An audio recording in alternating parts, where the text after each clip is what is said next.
a Ana Romero.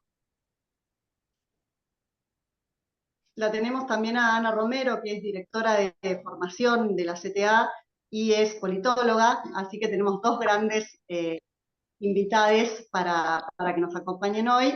Y por supuesto está Viole Godoy y Fermín Arocena, que ellos también van a, creo que Fer va a hacer una introducción a cómo se da el nacimiento de la clase obrera en Argentina. Así que para no Bueno, robar más la palabra a Mariano y después abrimos un espacio de preguntas para Mariano y después sigue Ana y Fermín. Bueno, buenas tardes a todas y todos. Gracias por la invitación. Gracias Inés y a Ana, Viola y Fermín también y a todos los que están en esta conversación virtual asistiendo a este curso de la CTA. Bueno, me pidieron que hable un poco sobre Doctrina Monroe bueno, y clase trabajadora.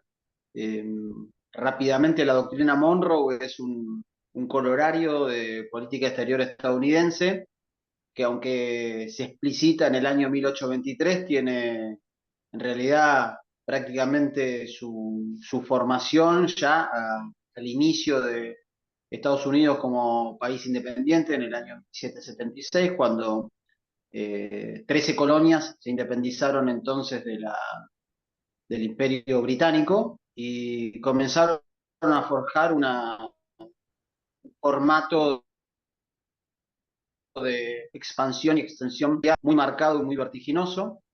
Esas 13 colonias iniciales crecieron muy rápidamente con la anexión de otros territorios y con el corrimiento de esa frontera hacia el oeste, primero con el exterminio y la apropiación de tierras a pueblos originarios que poblaban esa parte de la Unión, y posteriormente con, por ejemplo, la compra de la Luisiana a Napoleón Bonaparte en 1803, después con la anexión de Florida, primero que estaba en ese momento dividido en dos, pero después lograron la anexión. Era importante para las apetencias expansionistas de Estados Unidos la Florida porque implicaba una salida hacia el océano y hacia un apéndice que ellos consideraban natural para la Unión, como era Cuba, en ese entonces, que era colonia del Reino de España, y posteriormente implicó también la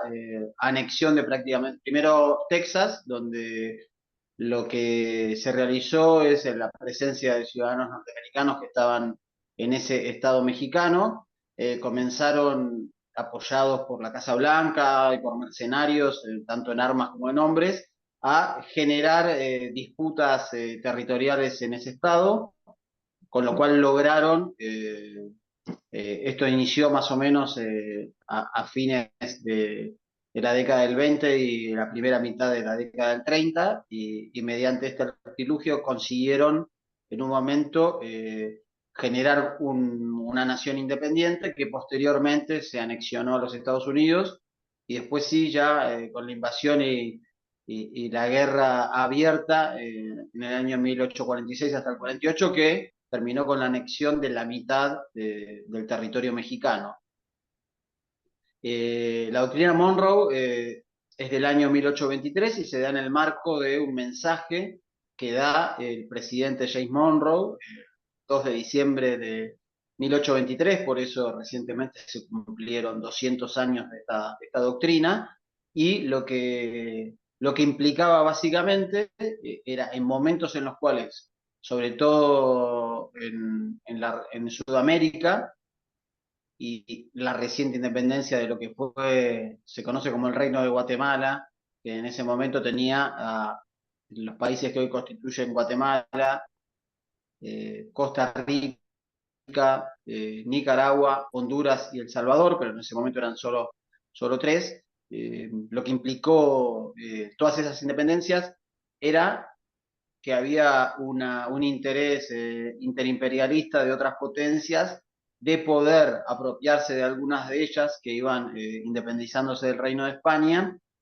y consideraban un peligro esta posible situación. Había intereses de Francia, había intereses también de Rusia, había intereses obviamente en su momento de España de reconquista y de otras potencias menores, pero esto llevó a Estados Unidos a hablar de lo que muchos hablan de América para los americanos, aunque esa frase no existe en ese mensaje anual que dio James Monroe el 2 de diciembre de 1823, pero lo que implicaba era, remarcaban que ninguna, no considerarían una agresión a los Estados Unidos cualquier amenaza por parte de potencias occidentales contra las nacientes repúblicas americanas. Eso que parecía una declaración de buena vecindad e incluso de defensa de la independencia frente a la presencia colonial, en realidad lo que ocultaba era una política expansionista de Estados Unidos que pretendía dominar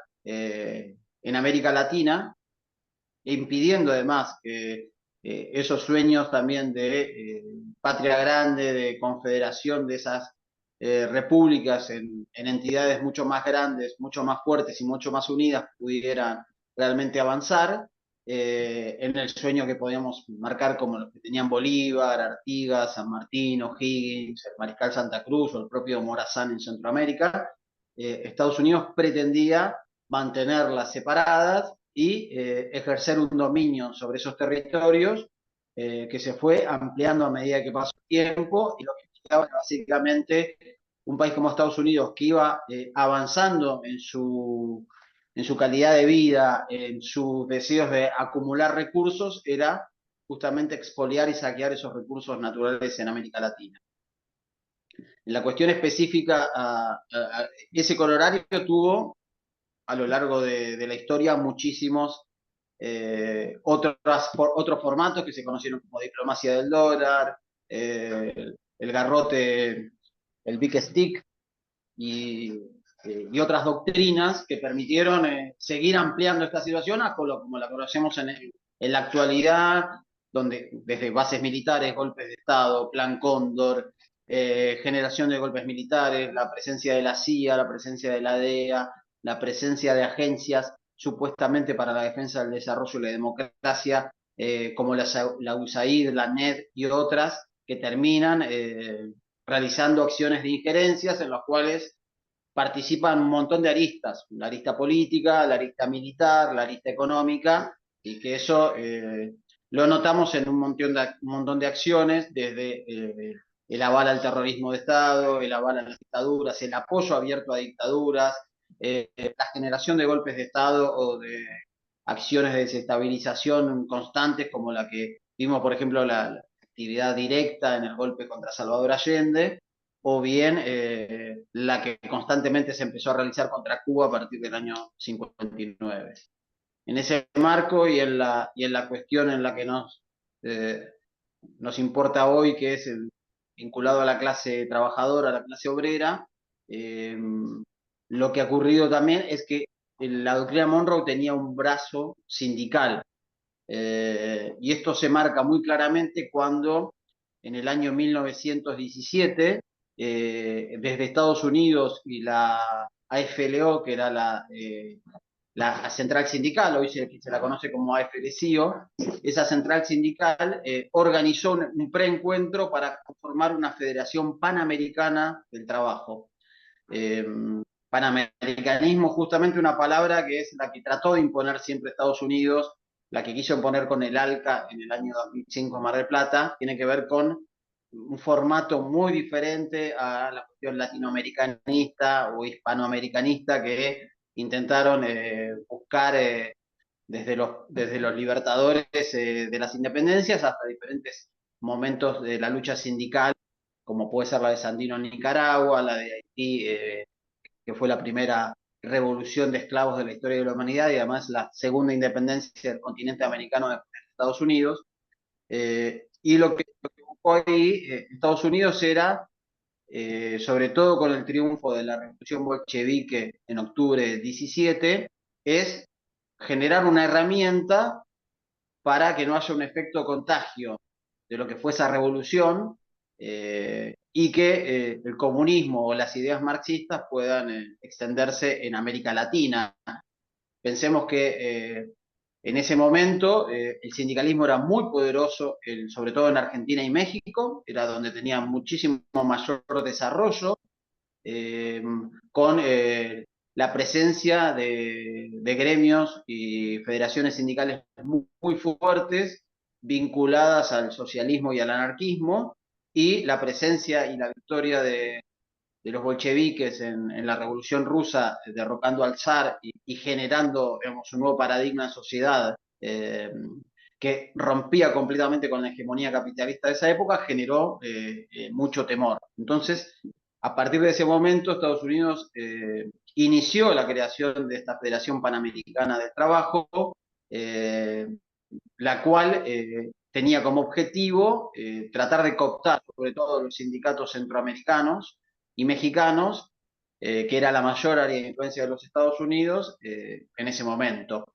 Le costó realmente mucho. A la primera reunión que se realizó en el año 1918 en el propio Estados Unidos participaron alrededor de 100 delegados, pero la mitad de esos delegados eran estadounidenses, casi la otra mitad eran mexicanos y exclusivos de la CRO, que era una central sindical mexicana, pero muy dependiente de lo que hacía Estados Unidos, muy a diferencia de los grandes sindicatos que en ese momento tenía México, sobre todo en el área petrolera. Recordemos que México en ese momento era una potencia petrolera y que la mayoría de los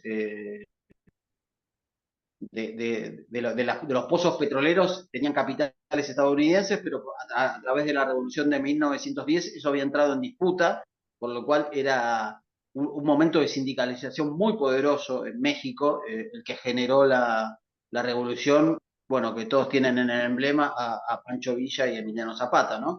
Pero que después dio paso al, a Cuauhtémoc Cárdenas y una serie de cuestiones que llevaron a México una posición de política exterior y de solidaridad de clase súper interesante. Y después había un delegado salvadoreño, tres delegados guatemaltecos, Honduras se negó a ir y otro delegado de El Salvador, es decir, y uno de Colombia, es decir, una representación muy vaga. Y fíjense, esta situación participó en esa presentación de la Federación Panamericana del Trabajo, el secretario de Estado de Woodrow Wilson, que era en ese momento el presidente de los Estados Unidos. Este es un personaje muy interesante. Hay un libro, que hay un perfil psicológico que escribió justamente Sigmund Freud sobre Wilson. Eso es muy interesante porque es un libro realmente desconocido, pero muy interesante porque hace un análisis de este personaje, al cual un fanático religioso, al cual califica un personaje muy oscuro porque estaba muy vinculado con la religión, y a quien en algunos momentos, incluso en ese análisis y en ese perfil psicológico que hace, lo compara con Hitler, para darse una idea de lo que implicaba esto. Eh, continuaron con esa federación durante varios años, pero lo que pasó también, el apoyo de Estados Unidos a dictaduras muy salvajes que había en América Latina, que eran necesarias además, por ejemplo, para que las compañías bananeras o las compañías mineras que estaban en la franja central de América y del Caribe, que eran verdaderos enclaves económicos que saqueaban los recursos de países pobres y lo trasladaban, en ese caso, a la metrópoli de Estados Unidos. Ahí se generaron muy fuertes organizaciones sindicales. Honduras fue una de las primeras, y en ese tiempo hay fuertísimas, los 20 fuertísimas huelgas bananeras, y en las minas de oro y metal de esos países. Guatemala con unas huelgas de 40.000 personas, las huelgas bananeras, por ejemplo, en el 28 en Magdalena, en Colombia, que se hicieron famosas porque son las que retrata Gabriel García Márquez en Cien años de soledad, o los que también retrata las huelgas de Guatemala, Miguel Ángel Asturias en su trilogía de Banano, que es muy interesante también cómo la literatura aborda esta situación. Y esas huelgas bananeras eran reprimidas por el ejército, con el apoyo muchas veces de Estados Unidos, y se generaron masacres muy fuertes, pero fue esa resistencia obrera a este brazo económico como era la United Fruit Company, que además de dedicarse, por ejemplo, a la producción del banano, tenía la flota de ferrocarriles, la flota marítima, que se conocía como la flota blanca, todo el sistema de comunicación, es decir, que generaba un monopolio alrededor del enclave económico que eran las bananeras, que generaba un total desfasaje y a su vez generaba un fraude laboral en el cual no reconocía a los trabajadores como propios, sino que ejercía una especie de tercerización, aunque nos parezca inédito. 100 años atrás, eso ya era un modelo económico que imponía el enclave, y en ese sentido ocurría lo que nosotros conocemos acá, que ocurría mucho, por ejemplo, en el Quebrachal, en Chaco, o que ocurría en la Patagonia, que está retratado en la Patagonia Rebelde de Osvaldo Bayer, que era cómo los empresarios dentro de esos enclaves pagaban, no solo que pagaban salarios de miseria, sino que lo pagaban con una cuasimoneda que después tenían que cambiar por vales en el almacén del propio establecimiento económico, a precios obviamente exorbitantes, y donde no había en ese enclave ningún tipo de beneficio económico. Las familias vivían de una manera miserable, no había jornadas de 8 horas, sino que eran jornadas mucho más altas. No había, por ejemplo, una posta sanitaria, no había transporte. Es decir, realmente un estado de situación que fue forjando esa lucha sindical en América Central, y a la par, mientras nacía esta federación Panamericana, nacía en Centroamérica, que era la Confederación Obrera de Centroamérica, que buscó justamente agrupar a todos los países centroamericanos en una confederación para defender los derechos y además para evitar las confrontaciones bélicas o las confrontaciones territoriales que impulsaba Estados Unidos para tratar siempre de tener a Centroamérica dispersa. Estados Unidos siempre se opuso a cualquier unidad centroamericana. Recordemos que nace como unidad centroamericana tras la independencia de España, y esta dura hasta 1839, y después los intentos que intentó Centroamérica, los países de Centroamérica, para llegar a conformarse en una confederación o en una unión, fueron saboteados por Estados Unidos porque decía que estos intereses lo que hacían era evitar el interés económico de Estados Unidos, que pretendía construir un canal interoceánico en ese momento, antes de que sea en Panamá como lo conocemos ahora. Se hablaba de Nicaragua o de Panamá. Por eso Estados Unidos genera una revuelta artificial en Colombia para separar la provincia de Panamá de Colombia, y esto provoca esa independencia en 1903, y así separada esa provincia de Colombia, lo que hace es convertirse en un país independiente, y ahí inicia o continúa la construcción del Canal de Panamá, que se inaugura en 1914.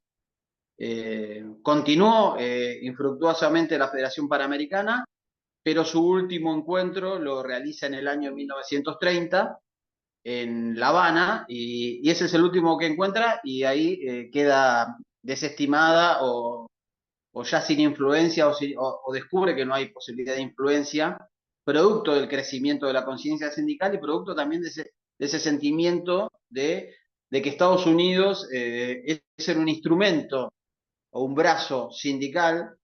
Sandino lo llamó monroísmo sindical. Y paralelamente a esa caída se creó en Uruguay una Confederación Sindical Latinoamericana, en la cual lo que se intentaba era justamente contrarrestar ese intento de Estados Unidos por generar sindicatos sumisos, formatos sindicales similares a los de la FLO en Estados Unidos, y que los intereses económicos que Estados Unidos tenía, sobre todo en Centroamérica y el Caribe, y un poco más solapadamente en la parte sur del continente, eh, no terminaran en cuestiones vinculadas al nacionalismo. Y por eso me parece importante también destacar cómo la lucha sindical fue fundamental, aunque haya sido olvidada en esa lucha contra la doctrina Monroe y contra el imperialismo y contra los intentos de saqueo neocolonial de Estados Unidos o de enclave económico. Por eso Estados Unidos socavó o generó en cada momento o cada cuestión de independencia o soberanía que mostraba un país, buscaba socavarlo cuando se produce la reducción de esclavos de Haití en 1804, que por cierto nosotros como clase trabajadora debemos reivindicarlo como una revolución de clase, porque en ese momento Haití no solo era una colonia muy próspera o la más próspera de Francia, sino que era la colonia más próspera del mundo.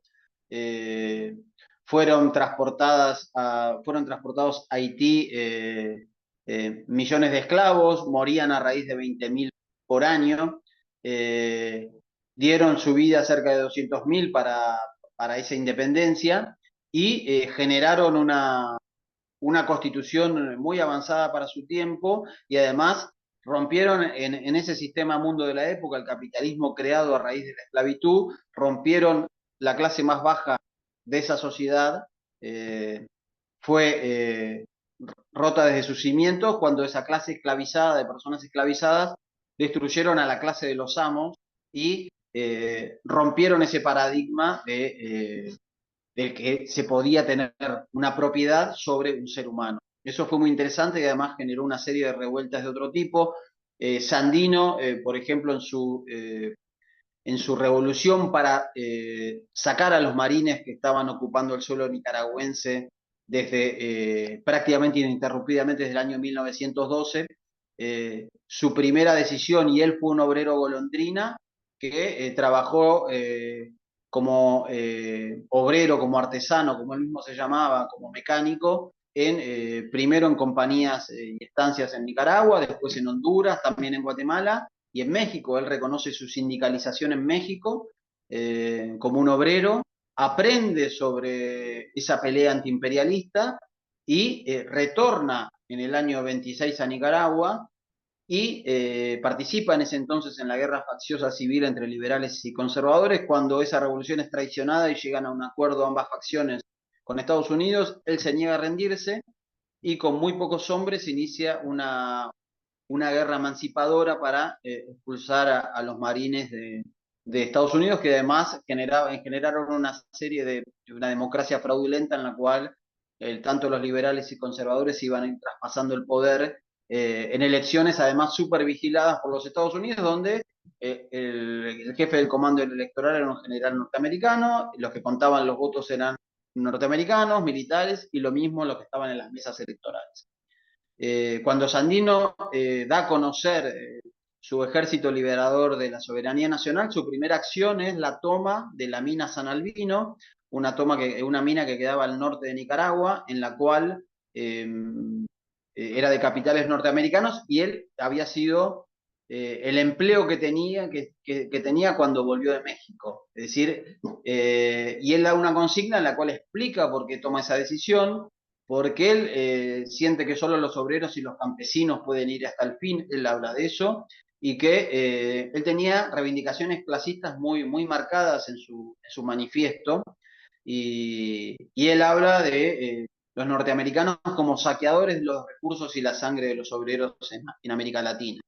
Eh, y a lo largo de la historia vemos en Honduras la importancia, por ejemplo, de la creación de las centrales sindicales, saliendo de la cuestión mutualista, cómo después en diferentes países los obreros constituyeron columnas vertebrales, no solo de reivindicaciones obreras, sino también de luchas contra sociopolíticas, contra las presencias de dictaduras impuestas por Estados Unidos, contra la presencia en muchos casos de Estados Unidos. Estados Unidos ha tenido acciones que ahora es muy difícil de contarlas porque son infinitas, pero la diversidad que ha tenido su forma de injerencia mediante las embajadas, mediante la toma de bancos centrales, la toma de aduanas, la apropiación de ferrocarriles, vías de comunicaciones, recursos naturales, ha sido constante, y la clase obrera ha sido quizás la que más sostenidamente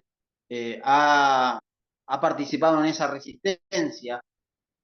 Lo hemos visto en Argentina, en los primeros momentos del siglo, las primeras reivindicaciones obreras, la participación de la Fora, la resistencia, por ejemplo, a la ley de extranjería, las organizaciones en los quebrachales o en los almacenes o en otros lugares.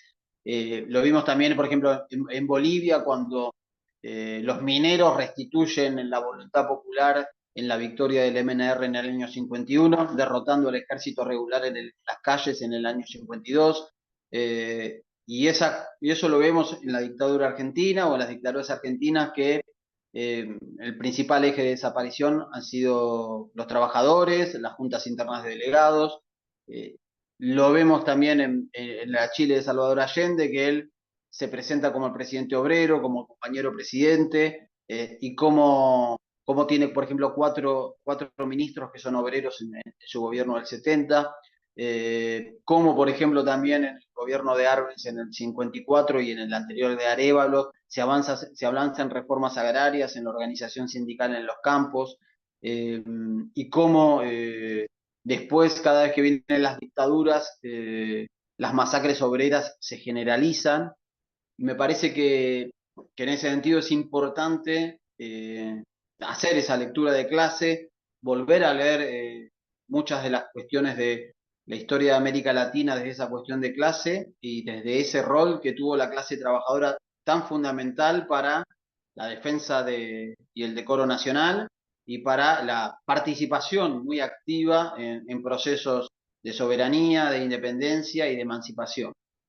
No sé si ya estoy en los 20 minutos que me habían dicho. Creo que sí. Espectacular, espectacular, la verdad que ¿20? súper. Bueno, Sí, sí, ya estamos. No sé que... si querías agregar algo No, no, más. no, no. A ver, Ana. No, ya para abrir a preguntas y no ser tan tedioso hablando No, tanto tiempo. no, por favor, estaríamos escuchando mucho más, súper interesante. Me parece, yo me quedo, antes de pasar a las preguntas, con lo que contaste de la Organización Panamericana, porque siempre pensamos que, no, que del otro lado, del lado de la derecha, no hay organización sindical. Y está bueno saber que sí hay, aunque después no les vaya bien como a nosotros, está bueno saber que sí existe. Eh, bueno, Bueno, buenísimo. esos son los famosos también sindicatos amarillos, que se conoce como sindicatos amarillos, aquellos que organizaba la patronal Para romper. para romper la organización sindical. Hay, por ejemplo, esto no tiene tanto que ver con romper la organización sindical, pero sí con el temor que tenían las patronales. En el año 66 en Cuba, en las tabaquerías, en ese momento pensemos que las organizaciones sindicales no se conocían como tal y se organizaron más en torno al mutualismo. Y lo que organizó en el 66 en la tabaquería un trabajador llegado de Andalucía eran lecturas colectivas. ¿Qué hacían los trabajadores? Le pagaban a un trabajador alfabetizado para que hiciera lecturas, le pagaban un jornal para que él no trabajara, pero le leyera a los 300 trabajadores eso, y empezaba a circular, y eso es lo que tiene de interesante, me parece, estos cursos que hacemos y lo que tiene que ver cómo se transmite la cultura en la clase trabajadora es la circulación de la información, compartirla. No es como el libro burgués que se queda en la biblioteca y ahí es un objeto de exhibición, sino que en la cultura obrera, en la cultura popular, el libro pasa de mano en mano. Y eso es lo que ocurría en esas tabaquerías en Cuba. Y después empezaron a editar una serie de folletines para que los trabajadores se formaran, porque había una cultura de la autoformación en la clase obrera, no solo de la lucha sindical, la lucha reivindicativa, sino que parte de su estrategia desde el inicio era también la formación y la autoformación. Y en eso era muy importante cómo se transmitía la información. Los anarquistas tenían además por ejemplo, bibliotecas ambulantes, escuelas fueron los que más trabajaron esta idea de la autoformación y de la creación también de literatura popular. Por ejemplo, los anarquistas españoles crearon, y el sector de mujeres libres, crearon, por ejemplo, una novela dedicada a las mujeres, que lo que buscaba era, y estamos hablando de hace más de un siglo, eh, era crear condiciones para que las mujeres, y escrito por mujeres, reivindicaran su papel, supieran que su compañero en la casa los tenía que ayudar, que se tenían que compartir las tareas domésticas, que los dos tenían que trabajar, que el matrimonio debía ser civil, que si querían amor libre estaba bien o no, y era súper interesante, esa novela editaba 50.000 ejemplares, era una cosa impresionante cuando pensamos esos números. Y obviamente cuando esas cosas empiezan a pasar, en el caso de Cuba, el Estado, la patronal se dio cuenta, suspendió las lecturas, cerró las publicaciones y los acusó de actividades subversivas. Entonces, ahí vemos por qué también no quieren que los trabajadores nos formemos, ¿no? Y tengamos conciencia de clase y tengamos esa cultura popular de la circulación del libro, porque nos han metido esta cuestión de la meritocracia y que los que leen son ellos, son las élites, las clases dominantes. Y bueno, y aquí traigo el juguete rabioso, ¿no? Del libro de Roberto Bar. Él ahí planteaba cuando salían a robar, lo que robaban bibliotecas, por ejemplo, que lo que querían era adquirir conocimiento. Me parece que era muy interesante también no es de lo que trata el libro, pero sí en un momento habla de eso. Y me parece que en ese sentido la tarea es reivindicar esa clase trabajadora y volver a tomar esas cosas tan interesantes y tan necesarias.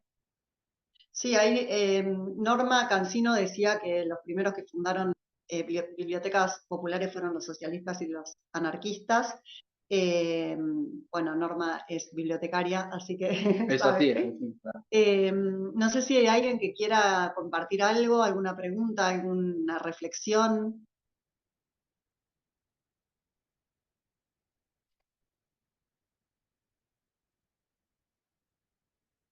¿Cuál es el texto de Sandino? Eh, el texto de Sandino es el comunicado o la declaración número 1 del Ejército Defensor de la Soberanía Nacional, que ahí es la explicación de por qué se tomó la mina San Albino, cómo explotaba a los trabajadores esa mina, de quién era propiedad. De hecho, era la mina más grande que había en el norte de Nicaragua, empleaba unos 150 trabajadores. Ese texto lo buscás en internet y lo encontrás. Ponés toma de la mina San Albino y se encuentra. Si no, bueno, acá no sé, tal vez por Mercado Libre o por... Yo cuando estuve en Nicaragua me traje de allá los 2 tomos de las obras completas de Sandino, que, que tiene absolutamente toda la correspondencia y las declaraciones del Ejército Defensor de la Soberanía Nacional, entrevistas a Sandino, que es súper interesante y realmente era un adelantado a su tiempo, porque él también mientras estaba realizando este combate contra Estados Unidos, pensemos en un ejército completamente sofisticado contra otro ejército, como lo llamó Gabriela Mistral, el pequeño ejército loco, que así tituló Gregorio Seltzer también eh, la, la, historia de esta resistencia nicaragüense. Eh, Eran campesinos, básicamente, campesinos, obreros, trabajadores, hombres de la tierra, mujeres de la tierra, y, y es muy, muy interesante como Sandino tenía muy adelantado en su tiempo, su cabeza, los objetivos, ¿no? Él ya hablaba, por ejemplo, en sus manifiestos de la necesidad de generar una organización latinoamericana, que en ese momento las 21 repúblicas en las cuales estaba constituida América Latina, sin contar obviamente Estados Unidos, decía que se conformaran en una confederación, hablaba también de una creación de un banco para que ayudara a todos esos países para no depender de los préstamos o de la avaricia de los Estados Unidos. Recordemos, en ese momento no existían organizaciones como el Fondo Monetario, es decir, los préstamos eran más a través de bancos, de entidades bancarias, sobre todo estadounidenses, pero también británicas o francesas, que eran los que tenían en ese momento la posibilidad de prestar capital. Entonces hablaba de la posibilidad de ese tipo de creación, también de generar una fuerza de defensa latinoamericana ante las invasiones de Estados Unidos. Es muy interesante volver a rever a Sandino porque tenía realmente una visión política que no ha perdido vigencia. No, estaba pensando cuando vos hablabas que, por ejemplo, después, mucho tiempo después, se retomaron algunas ideas de Sandino como el Banco del Sur, como UNASUR, como el ALBA de los Pueblos, lastimosamente ya no están funcionando, pero está bueno ver cómo recirculan esas ideas que parecían nuevas en ese momento, pero en realidad son retomadas de Sandino, de Martí, de Bolívar, de Simón Rodríguez, ¿no? De San Martín, de Totalmente. Belgrano. A ver que teníamos otro comentario. Una apreciación sobre las diferencias que hay entre el multilateralismo y la multipolaridad de la visión popular, que sin duda son dos cosas distintas. Saludos y felicitaciones. Súper interesante, Mariano, lo sigo escuchando cuando suban la clase. Me tengo que ir, gracias a todos y viva la educación popular. Bueno, sobre la pregunta multilateralismo, bueno, sí. Hoy podemos decir que, bueno, hace tiempo, ¿no? Que estamos como, bueno, se habla mucho del proceso de globalización, ¿no? Pero en realidad lo que vivimos son procesos de pequeños espacios globalizados. Eh, el mundo ha cambiado mucho en relación a ese mundo en el cual había una guerra fría abierta y en la cual, por razones obvias, Estados Unidos estaba eh, obligado o beneficiado en términos de su posibilidad. Realmente, en su disputa, en su disputa ideológica con Rusia, Rusia había puesto o la Unión Soviética había puesto toda su carga bélica en la lucha contra el nazismo y en su la mitad de las víctimas de la Segunda Guerra Mundial ocurrieron en esas fronteras, un país que fue invadido además por Hitler. Fue una batalla que duró cerca de 2 años y bueno, Europa quedó devastada. Pensemos que Estados Unidos jamás tuvo una guerra en su territorio. Eh, entonces, pudo la posibilidad de alejarse de los conflictos, avanzar en una disputa que terminó venciendo. Eh, Estados Unidos, obviamente, es opuesto a cualquier cuestión multilateral o multipolar, porque lo que le interesa es una hegemonía, es decir, no tiene aliados, sino que tiene súbditos. Eh, en ese marco, lo que sí necesita es siempre un enemigo. Eh, y eso lo ha tenido a lo largo de la historia y lo ha generado. Eh, por eso me parece que cuando desde el lado popular hablamos de democracia de los pueblos o las necesidades de ir a alianzas más grandes, bueno, ahora tenemos la CELAC y la UNASUR, pero en un momento el movimiento de países no alineados fue muy interesante, el grupo Contadora, es decir, alternativas incluso que surgían en su momento como alternativa a esa disputa entre los dos bloques, ¿no? Porque, por ejemplo, la Yugoslavia del Mariscal Tito también buscaba una forma, más allá de que adscribía al credo comunista, buscó una forma de desarrollo muy particular y muy nacional.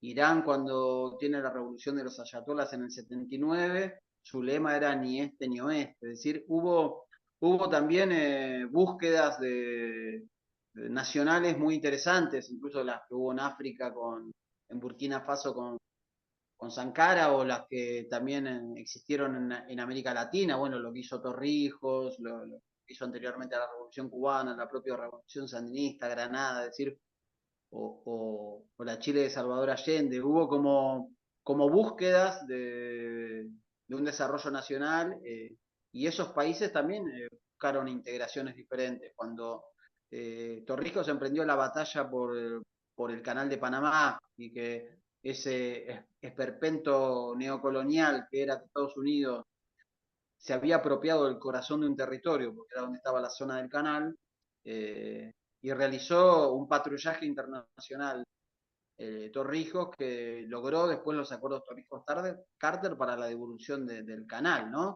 Esa paradójica historia de ese país que nació independiente siendo totalmente dependiente, ¿no? Estuvo prácticamente todo el siglo XX bajo el dominio de Estados Unidos. Y esa situación de un país tan pequeño frente a la mayor potencia imperial y militar, lograr mediante los acuerdos internacionales, sobre todo con todo el movimiento de países no alineados, con el Grupo Contadora y con países del tercer mundo, lograr esa victoria. Y ahí nos muestra la importancia de ese multilateralismo. Cuando ahora Milei nos saca de los BRICS,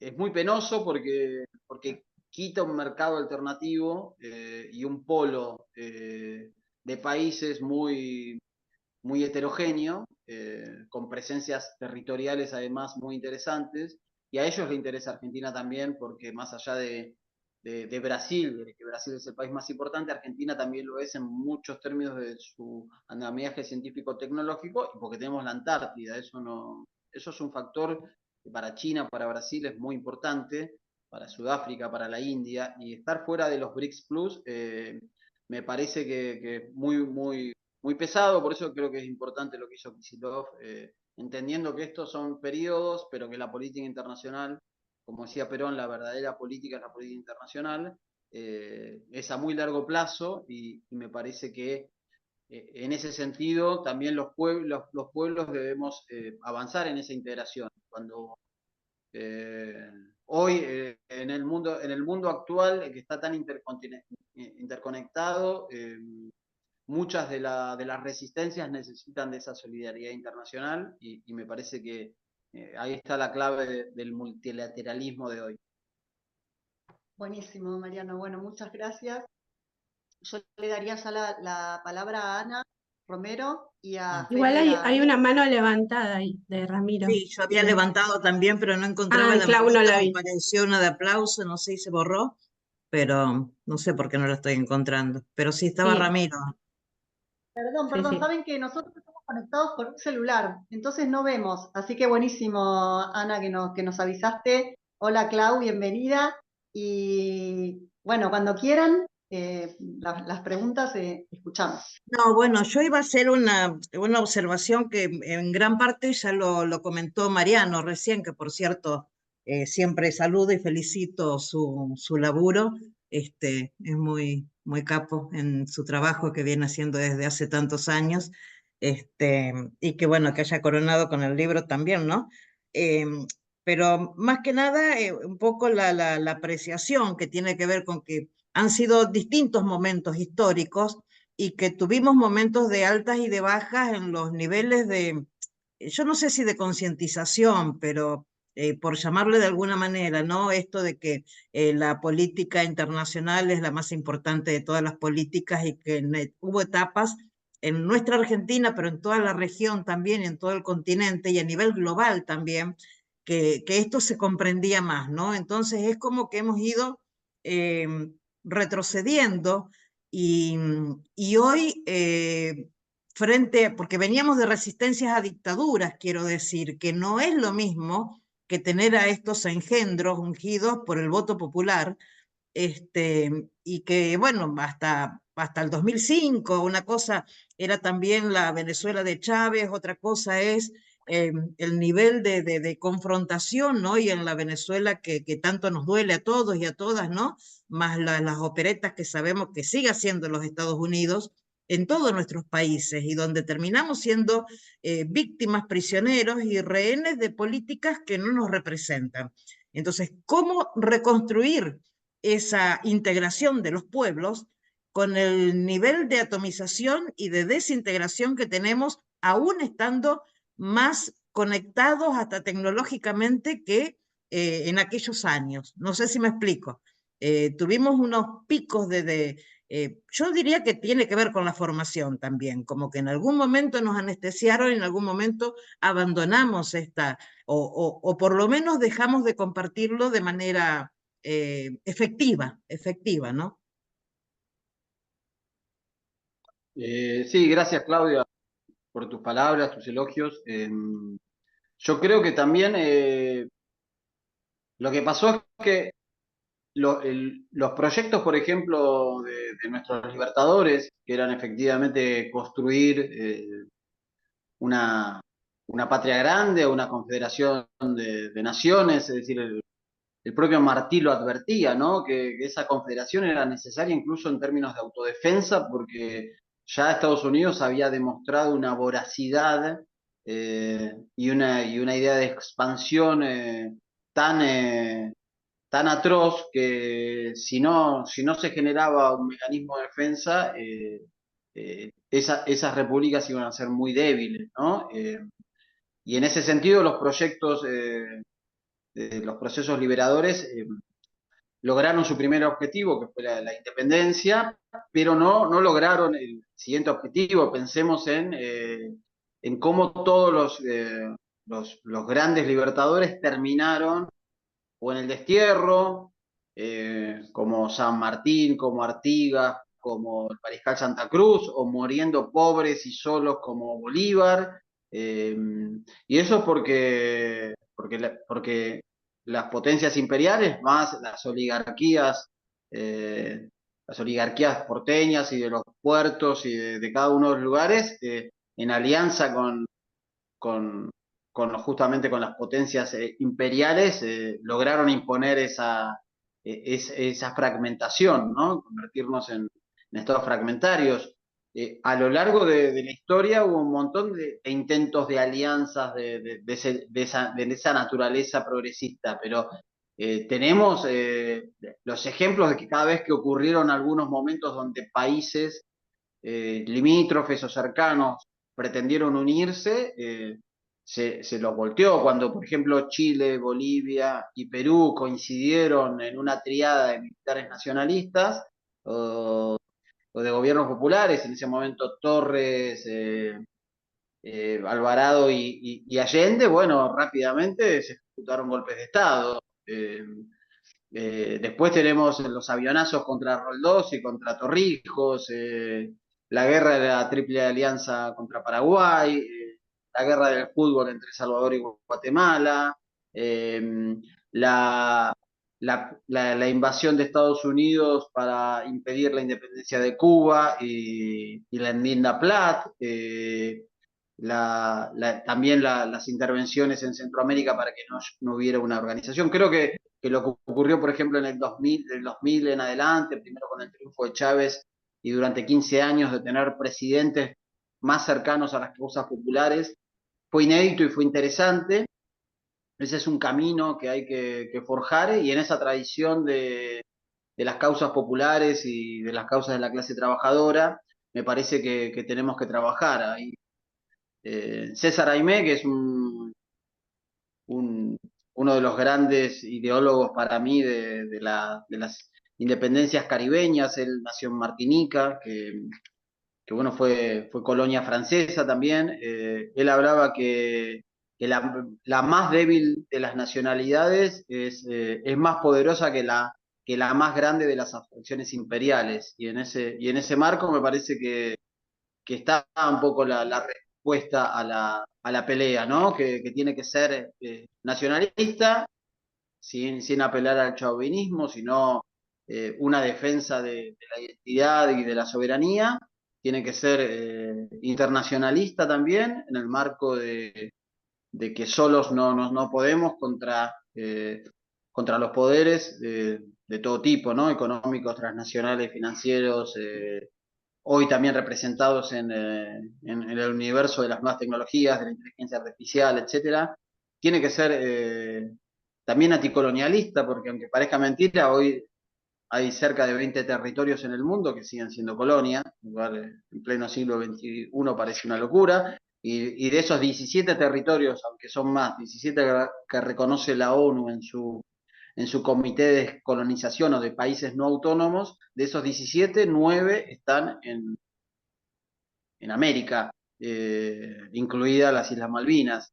Entonces, esa característica, más de característica antiimperialista, me parece que tiene que forjar esta situación y esta unidad del campo popular, o como se quiera llamar, ¿no? Para avanzar y para recuperar, ¿no?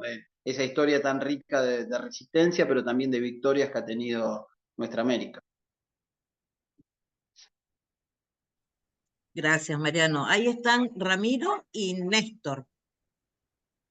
Y vamos Y a esta parte, así le damos el paso a Ana, Fermín y Violeta, ¿les parece? O sea, pregunten si quieren los tres que quedan y después cerramos para ir a la segunda parte, si les parece. Bueno, ¿me escuchan? Bien. Bueno, buenísimo, estimulante perdón, la charla que estamos teniendo. Agradezco mucho el esfuerzo que se hace para poner a disposición nuestra este taller, esta charla que están haciendo ustedes ahora. No, me gustaría que, si se puede ahora, si el tiempo nos apremia en algún momento, pero que le demos una vueltita de rosca a la charla en torno a esta cuestión de cómo, digamos, de lo que fuiste charlando, Mariano, y de lo que se desprende esta idea de, o sea, aparece esta idea de que por un lado, como clases populares, clases trabajadoras, la división en el seno del campo popular ha sido el problema, uno de los problemas centrales, muchas veces inducida, hablamos de los sindicatos amarillos, hablamos de estos sindicatos sumisos que el poder infiltra para diluir, inducida a través del esfuerzo que hacen los dueños de medios de producción, clase trabajadora organizada. También debe haber parte de responsabilidad nuestra, nos pedíamos por boludeces a veces, hablando mal y pronto, o no boludeces, pero sí cosas que nos podríamos aguantar un poco, digamos, capaz. Que podríamos aguantar, a veces por egoísmo, por deseo de protagonismo, quién quiere ir a la cabeza, qué sé yo, cosas así. O sea, la historia esta que vas contando, seguramente que, y bueno, y la que fuimos leyendo, ¿no? En los materiales que nos dejaron, nos tiene que ayudar a decir cómo hacemos ahora para construir aglutinamiento, digamos, un colectivo potente, que sea capaz de hacerle frente a lo que tenemos adelante, ¿no? No me quiero resignar a la idea de que vamos a repetir los ciclos, o sea, de que que nos vamos a aglutinar, pero ya van a venir ellos, nos van a infiltrar, nos vamos a volver a dividir, entonces nos volverán a voltear y entonces volverán a pasar las mismas cosas, ¿no? ¿Cómo podemos subir de escalón? ¿Cómo podemos? O sea, que charlar un poco en torno a esa idea me parece que estaría buenísimo. No sé si me hice entender.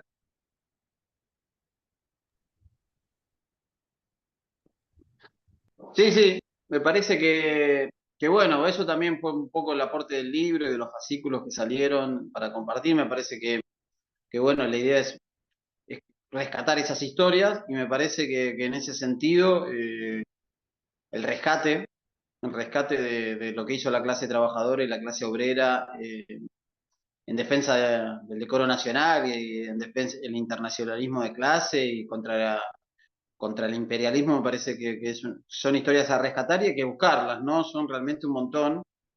En un momento una tarea que me había tomado para el libro era armar una cronología y quería tener un evento año por año desde la independencia de Estados Unidos y en un momento lo hice durante mucho tiempo y parecía que no iba a lograr, me dijeron, ya está, es demasiado, y logré ponerlo, decir, esa es la magnitud.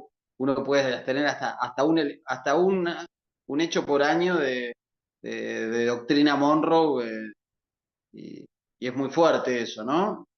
Bueno, por eso me parece también lo que se rescata también figuras como la de Mariátegui, la de Seltzer, la de Bilbao, la de Manuel Ugarte, que son la de Ramos, que son tipos que han logrado, que han hecho muchísimo por contar esta historia, ¿no?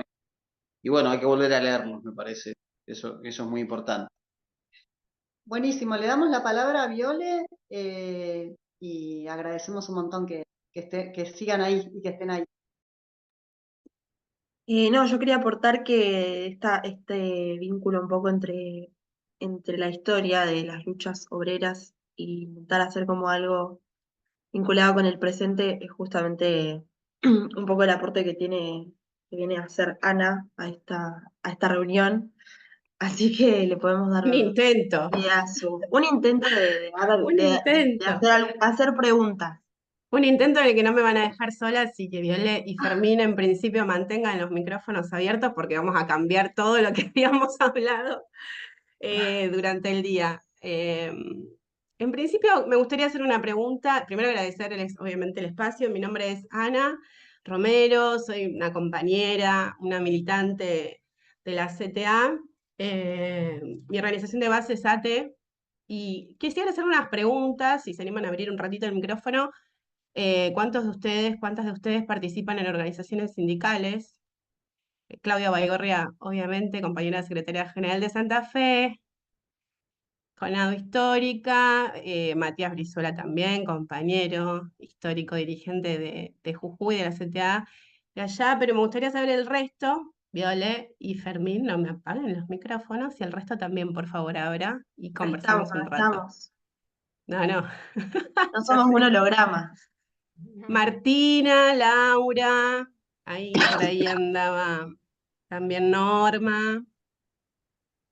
Yo estoy en ATE Casa del Chubut, ATE Casa de Provincia. Gracias, Lau. Yo en Marcelo. Fercoa. Hace agricultura familiar Formosa. Ah, me parecía Despedido. conocida la cara. Uy, Ahí ¿cuál Nadia es? Fernández dice que en su caso no participa de ninguna organización sindical. Bienvenida, Nadia. Bienvenida a este espacio. Bienvenida. Andrea, que te veo que estás con la cámara desde el principio. ¿Participás de alguna organización sindical? No. Ok, te veo ahí hacer el gesto con la cara. Porque no te puedo escuchar porque no está tu micrófono abierto. Ramiro. Ay, Ah, no estoy en ninguna organización sindical. bienvenida, Andrea, entonces. Bienvenida al Gracias. seminario y a este espacio de pensamiento. Ramiro, no sé si Yo, cuando yo hablaste estoy de... sí, no, una Federación Riojana de Cooperativas Autogestionadas, Ah, que La es, Ah, Rioja. qué bueno. Sí, sí. cooperativas, claro que sí son famosos acá en Buenos Aires, aunque no lo sepan. No cierren los micrófonos, no cierren porque la idea ahora va a ser interactuar un poco. Eh, Perdón, yo sí sí, en Suteba históricamente, y bueno, y después conformamos un sindicato de bibliotecarios, así que bueno, ahí estamos en las dos cuestiones. gracias, Norma. Gracias. Bueno, compás, son las 7:15 y como el marco... ¿Hay alguien más habló? Sí, yo, Elba Pedernera, soy de la Asociación Docentes Universitarios de San Luis, San Luis. un Bienvenida, gremio compañera. docente. Bueno, casi la mayoría estamos en este camino de la participación en el mundo sindical, con lo cual es muy bienvenido. Y como decía Ramiro hace un rato, bueno, estos minutos que nos quedan, creo que la intención va a ser un poco ir hacia esas preguntas que planteó Claudia, que planteó Ramiro, en cuanto a ciertas preguntas que, bueno, hoy estuvimos pensando con Violeta y Fermín hacerles a ustedes más que responderlas nosotros. Cuando me convidaron a la charla, en la participación del programa decía la génesis de la identidad obrera, ¿no? Y como casi la mayoría estamos en este lugar ya con cierta experiencia sindical, voy a hacer uso de sus conocimientos y de su participación. Lo primero que quiero decir, que en base a lo que escuchábamos con Mariano, una afirmación casi taxativa es que la clase obrera constituye su identidad y se forman las luchas, ¿no? Esa es la primera, creo, definición importante que tenemos para hacer esta tarde. Ahora bien, nosotros en los espacios formativos que solemos estar acá presenciales, nosotros decimos siempre que nadie nace, crece y cuando es chiquito le preguntan ¿qué querés ser cuando sea grande? Y nadie por lo general responde quiero ser delegado, dirigente sindical, secretario general de mi provincia. Por lo general, el encuentro con lo sindical sucede por una ruptura, por una injusticia o por una herida, ¿no? Y en cuanto a esa herida, que a mí me gusta decir que es una herida que se repite hace unos 200, 300 años en base a la constitución de la clase obrera y hace 500 si nos ponemos a pensar desde la cosmovisión de los pueblos originarios.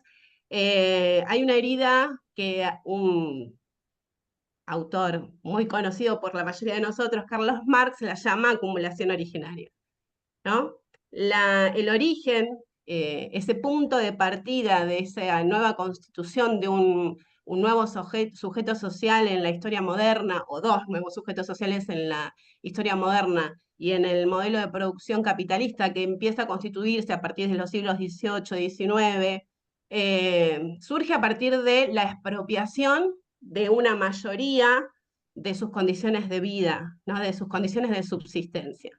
Y nosotros como espacio de formación de la CTA, de una central de trabajadores y trabajadoras, nos parece muy importante siempre volver a pensar el porqué de nuestra militancia cotidiana como clase trabajadora. Creemos que es importante siempre volver a pensar en ese punto de origen porque es en definitiva lo que nos constituye y lo que creemos que todavía nos sigue aglutinando y puede seguir pensando nuestra unidad y nuestros enlaces hasta el día de hoy. Partiendo de esa base, de esa constitución y de acumulación originaria y de expropiación de los medios de vida por parte de esa clase burguesa que se constituye en ese entonces, yo voy a utilizar un power que voy a compartir rápidamente, voy a ir de la mitad hacia adelante, Viola y Fermín, para poder pensar, y ahí es donde les voy a pedir la ayuda de ustedes, porque ustedes han compartido textos también, sobre el caso argentino, la constitución de la clase obrera del caso argentino. Como todos bien sabemos, durante el siglo XIX se conforma el Estado Nacional, y voy a ir muy rápido acá, a partir de la población, entre comillas, del desierto, ¿no? Se produce esa expropiación también de alguna manera en nuestro país, y la generación del 80 apunta a poblar y a europeizar nuestra sociedad con la migración europea. Con la migración europea, ¿no? Se llegan a nuestro país inmigrantes europeos con ideologías que, como bien mencionaba al principio Mariano, el sindicalismo, el socialismo y el anarquismo fueron las corrientes principales que llegaron acá en Argentina. Yo quiero mencionar de esas tres corrientes algunas cuestiones puntuales que me van a servir para después ir rápidamente a fines del siglo XX y poder pensar algunas cosas que preguntó Ramiro. Del anarquismo, digamos, para hacer rápido sus ideas principales, podemos decir que la acción colectiva estaba por encima de la acción individual. Principalmente apostaban a la acción directa y a la huelga general, el internacionalismo que también mencionaba Mariano, como bien él decía, en una apuesta muy fuerte a la formación en las organizaciones obreras. Yo recordaba cuando él hablaba que ATE, que nació a principios del siglo XX, en su periódico tenía al final del ejemplar, una vez leído y completada la lectura de este periódico, pásesele a otro compañero. Una de las primeras cosas que hizo ATE también fue generar esas bibliotecas para poder compartir el conocimiento y para poder formar a la clase trabajadora, y ATE tuvo una gran influencia del anarquismo también en sus inicios. Una de las cosas también principales del anarquismo es obviamente la discusión y casi el pedido de la lucha por el aniquilamiento del Estado, ¿no? Porque consideraba que la constitución de los estados era lo que de alguna manera consolidaba la explotación de la clase trabajadora. Por el otro lado, tenemos el socialismo también como parte de las corrientes de influencia ideológica en este periodo. El socialismo, a diferencia del anarquismo, sí tenía como estrategia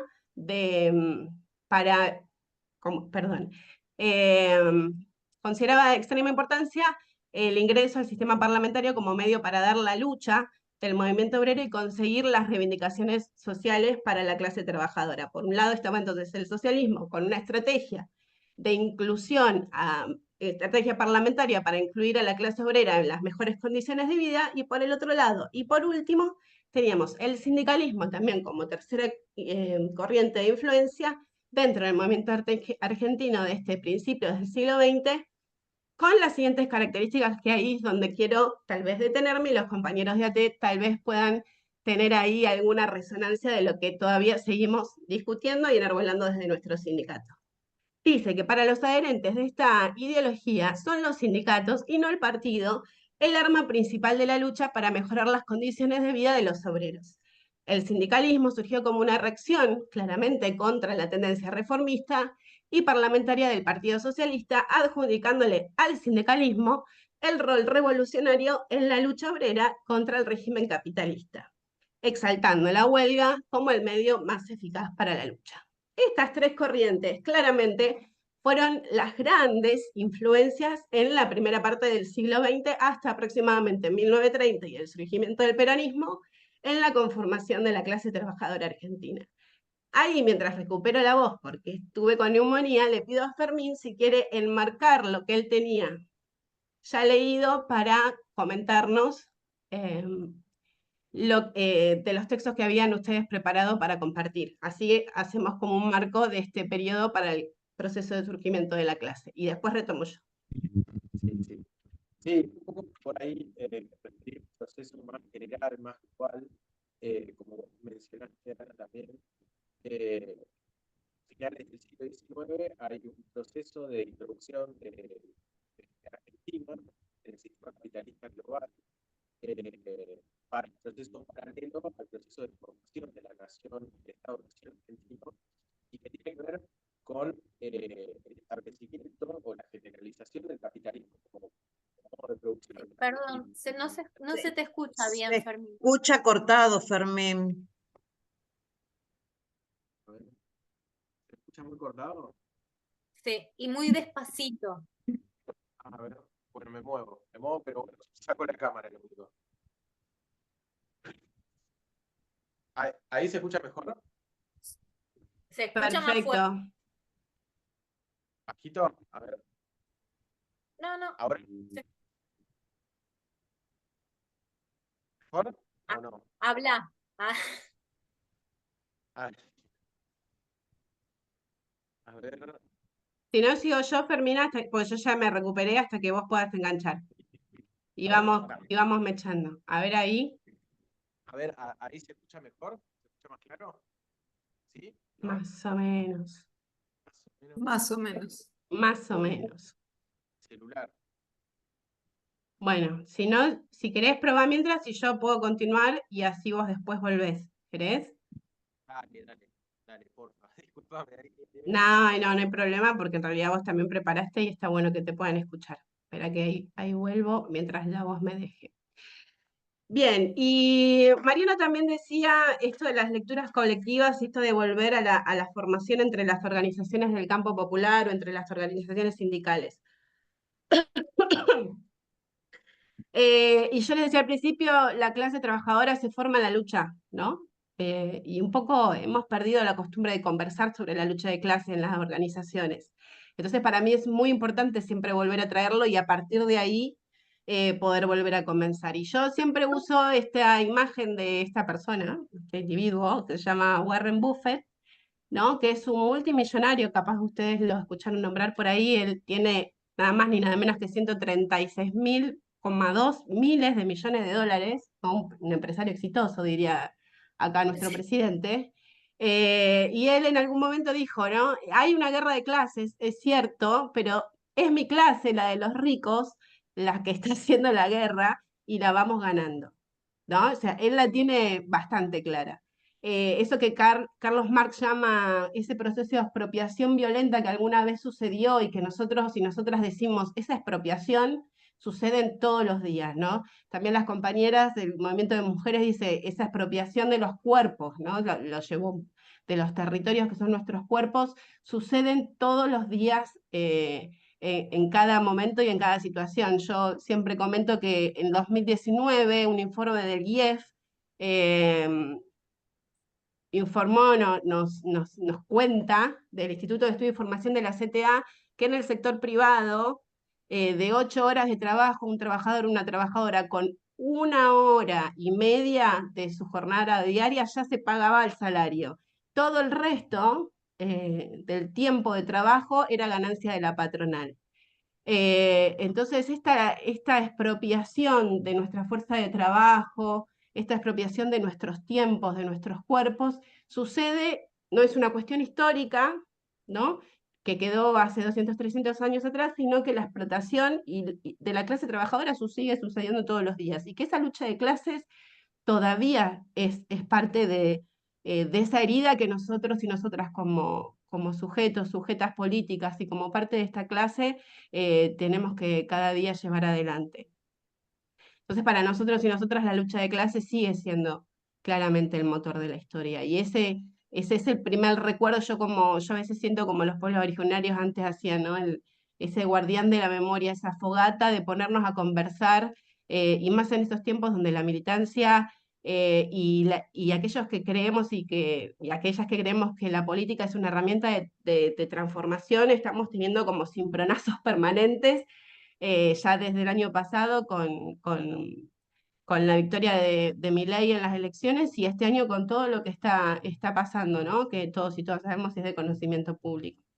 Entonces, recordar cuál es nuestra identidad en primer lugar como parte de la clase, como bien decía Mariano, siendo parte de esas luchas, porque claramente el régimen se ha organizado, organiza. Ricardo Pedrió, nuestro secretario general adjunto, suele decir, bueno, el capitalismo y la patronal nos nombra, nos quiere nombrar y nos quiere organizar, ¿no? De alguna manera. Y nosotros como clase trabajadora tenemos que ser capaces todo el tiempo de crear nuevas prácticas y nuevas condiciones. Y en esto, Fermín, no sé si vos ya estás o avanzo. Ahí se me escucha mejor.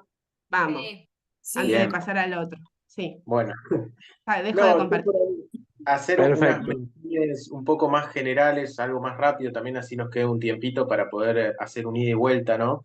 Que me parece que es importante en este seminario, y retomar esta idea sobre, bueno, de que la clase obrera argentina se forma en el proceso de que Argentina se introduce al mercado capitalista global como exportador de materias primas, eh, y en general un proceso que requiere de una gran cantidad de mano de obra, una cantidad de mano de obra que el Estado argentino lo suple a partir de la llegada masiva de inmigrantes de diferentes regiones del mundo, ¿no? Y una inmigración también interna muy importante, una inmigración rural-ciudad, campo-ciudad. Entonces, estoy sintetizando un poco los textos, los que los pudieron leer, por ahí van a ver esto de manera más clara, eh, porque Lobato y Suriano hacen una caracterización muy buena sobre cómo se da ese proceso a grandes rasgos, ¿no? Y que lo que determina esto es la consolidación de un sector de trabajadores muy heterogéneo, provenientes de distintas partes del mundo, de distintas partes de Europa, desde el interior, que son diferentes no solamente por su lugar de procedencia, sino también por los rubros en los cuales trabajan, si trabajan en el campo, si trabajan en la ciudad. Y entonces nos encontramos con un panorama heterogéneo, complejo, amplio, y lo que nos plantean los autores, que me parece que acá sí volvemos con esta idea que planteaba Ana y también Mariano, y es que lo que comparten estos trabajadores es la experiencia de la explotación. Lo que une a estos trabajadores en común es la explotación, que es una característica que siguen compartiendo los trabajadores, y es esa característica lo que les permite unirse en la experiencia de la lucha. Y es ahí donde los trabajadores se constituyen como clase, donde se reconocen a sí mismos como algo diferente, donde los portuarios, junto con los ferroviarios y los panaderos, reconocen que su característica es igual, que es la de la explotación.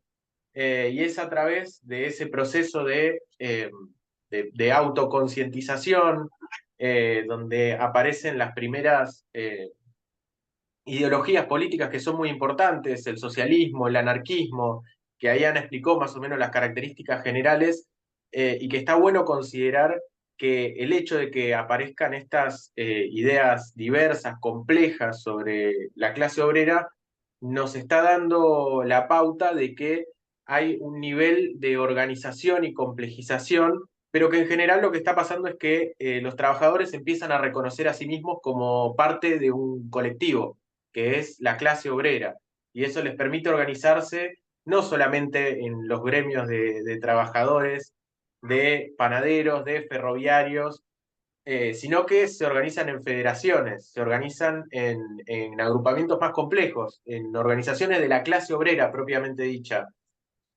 Bueno, no sé, por ahí un poco más agregar que hay un montón de cosas, ¿no? Como cuáles son estas federaciones, pero por ahí la forma más acabada que da cuenta de la consolidación de la clase obrera son las huelgas generales. A partir de 1901 más o menos, siguen estando evidentemente las huelgas parciales de los distintos sectores, pero nacen las primeras huelgas generales en donde evidentemente son distintas entre sí, tienen distintos intereses, hay distintos niveles de movilización de la población, pero lo que comparten es que están unidas por la solidaridad de clase, porque si bien no todos los sectores son los que están afectados por un reclamo, sí hay una intención de esta solidaridad que también tiene que ver muchas veces con el internacionalismo, ¿no? Retomando la idea de Mariano, de que incluso hay huelgas generales que tienen que ver con el asesinato de obreros anarquistas en España, o incluso pensar que el 1 de mayo, ¿no? Como el reconocimiento de los mártires de Chicago. Entonces, una clase obrera que se reconoce a sí misma como clase obrera y que independientemente de la nacionalidad de los obreros, hay un reconocimiento de la explotación global, a nivel global. Y esa es una de las características más importantes de la clase obrera en Argentina. Y no sé, por ahí retomar algunas cuestiones, me parece que podamos ir trabajando entre todos. No sé si les interesaría aportar o si Ana te queda algo. Yo lo recorté muchísimo, sí, pero también tenía pensado esto, de que se quede el espacio para este ida y vuelta, que había planteado una cuestión, no me acuerdo quién, porque no lo pude ver, sobre qué es por qué, no me acuerdo exactamente cuáles eran las palabras, ¿no? Pero de qué manera, bueno, no me acuerdo de la consulta específicamente, pero planteaba la discusión, ¿no? Y que me parece que está bueno que podamos traer y hacer un ida y vuelta interesante. Sí, yo tal vez ya voy directamente al pie a eso, a lo que planteaba Ramiro, si les parece a los dos, a Viola y a Fermín, que somos los que estamos tratando de hacer entrar lo que estuvimos planificando.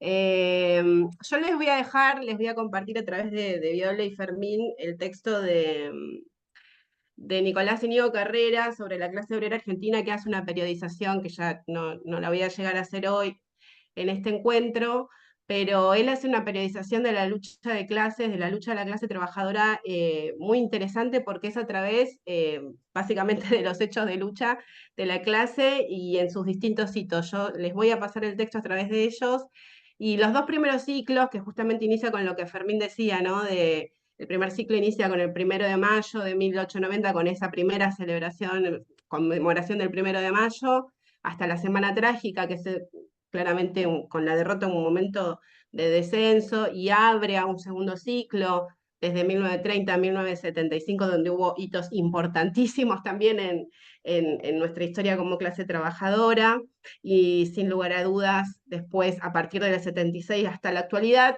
surgen preguntas sobre las cuales queremos ir hoy, pero no quiero dejar de mencionar lo siguiente que charlamos con Viole más temprano.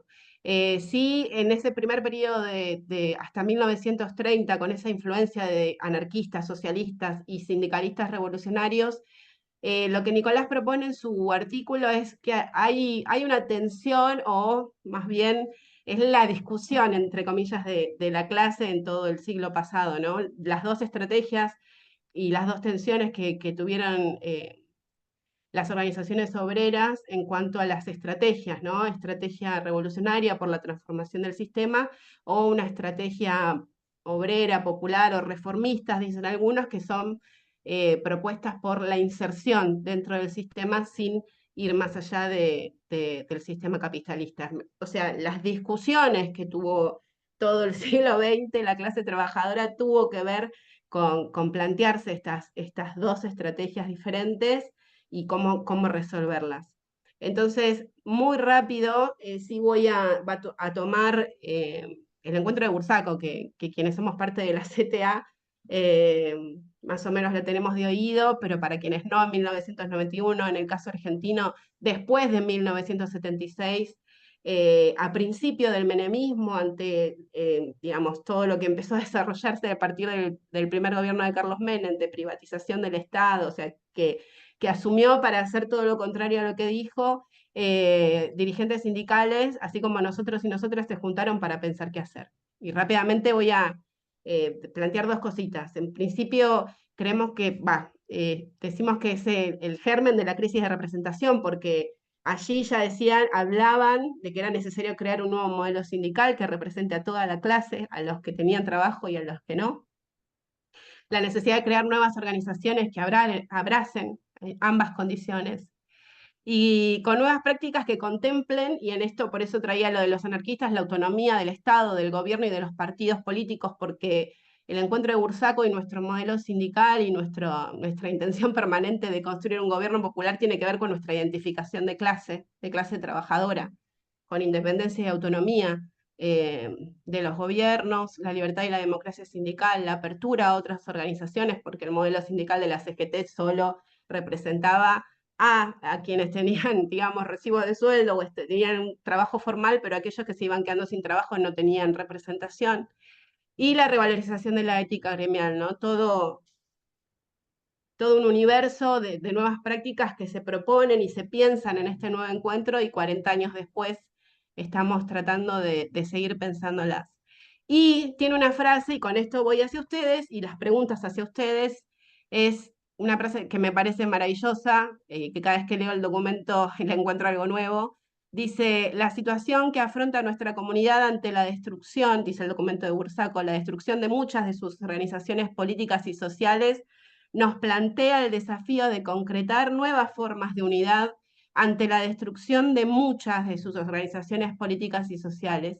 Nos plantea el desafío de volver a darle la centralidad a la clase. Eso es lo que dice el documento de Bursaco, volver a darle la centralidad a la clase, 1991. Entonces, bueno, fue muy rápido, pero la idea era preguntarle a ustedes, justamente lo que preguntó Ramiro, ¿cómo construimos esa unidad? ¿No? Porque eso no está en ningún libro, no está en ninguna teoría. ¿Con quiénes? ¿Para qué? ¿Contra quién? ¿Qué acciones? ¿Qué alianzas tenemos que tener? ¿Y qué estrategias podemos seguir enlazando como clase trabajadora? Son como las preguntas casi de siempre, y las preguntas que seguramente estuvieron alrededor de 1991 en Bursaco, y las preguntas que queremos conversar con ustedes. Pero no tenemos las respuestas. Ojalá las Así que ahora, es todo de ustedes.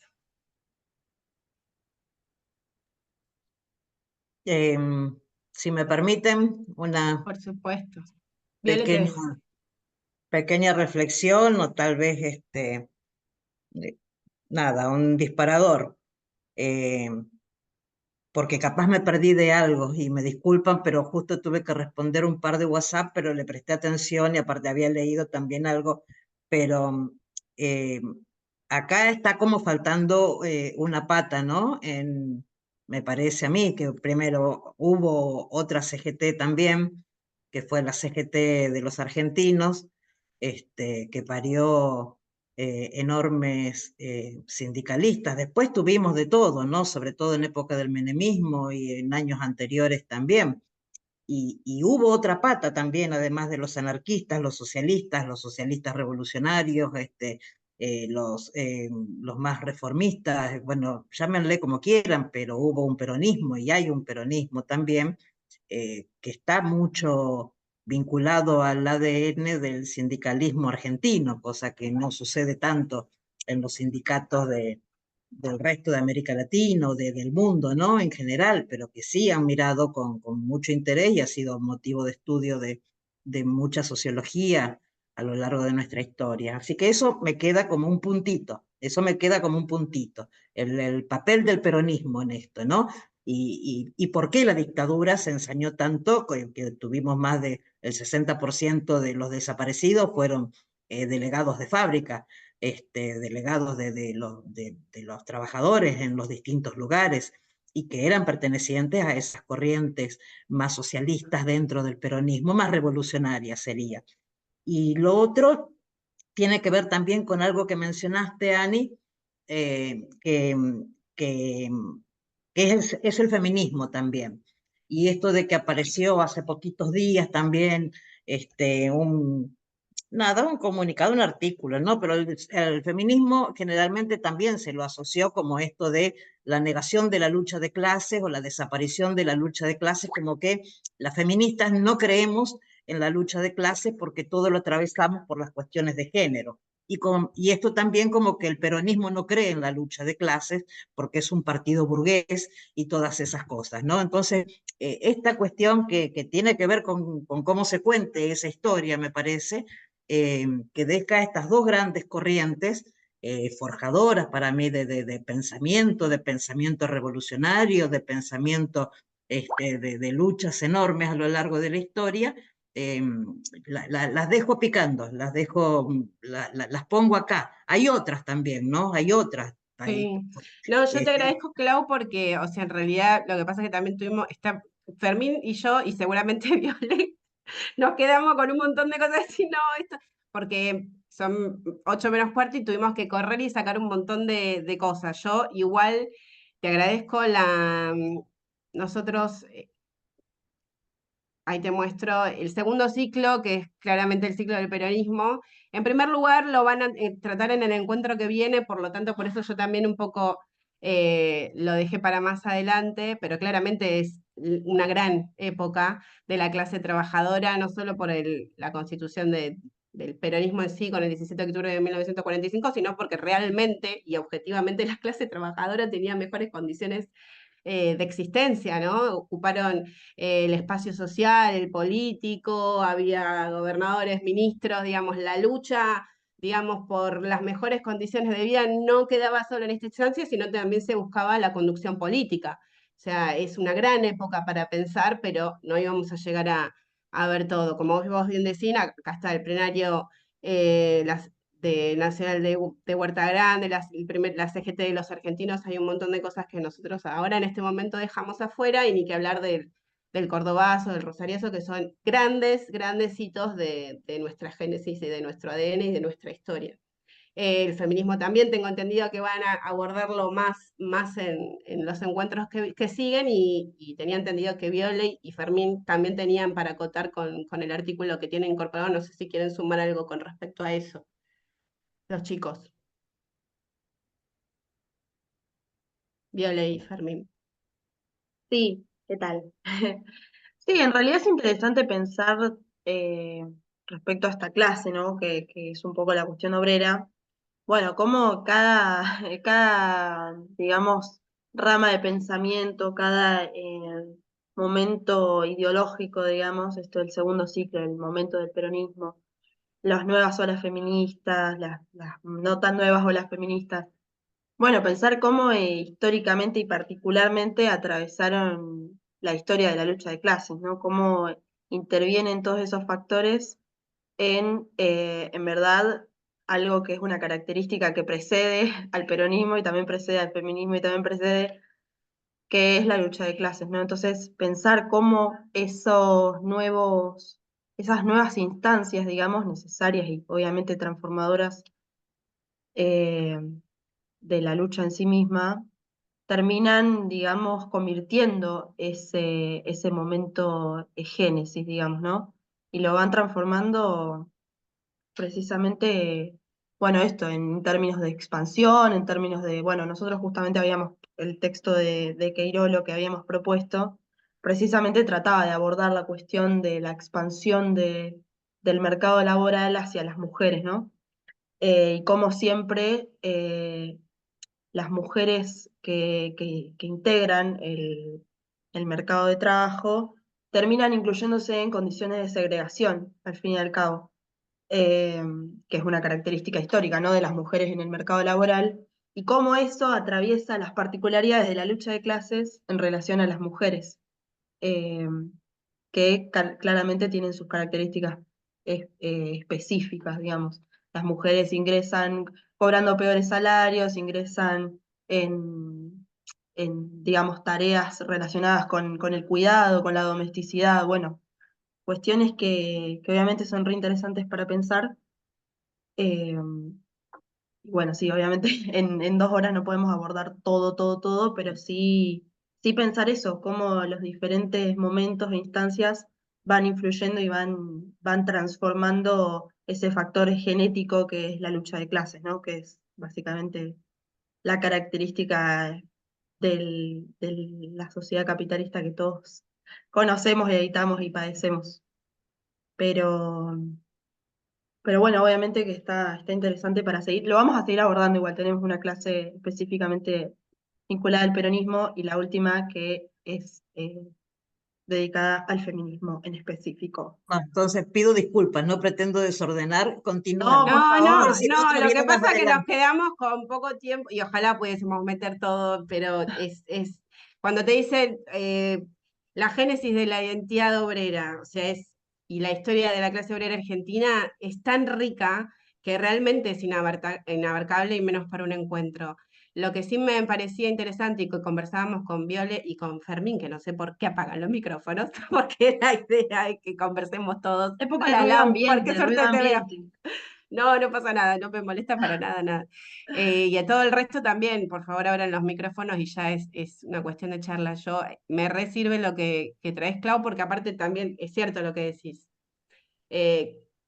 Claramente a partir de los años 70, el Plan Cóndor también tuvo una planificación y el golpe militar, eclesiástico y civil cayó de lleno principalmente sobre la clase trabajadora. Lo que sucede ahora, estoy absolutamente convencida, y seguramente vos también, Clau, es producto de ese aniquilamiento, ¿no? O sea, no es más allá de la intención del régimen de la fragmentación permanente y todo, nos aniquilaron a los mejores cuadros.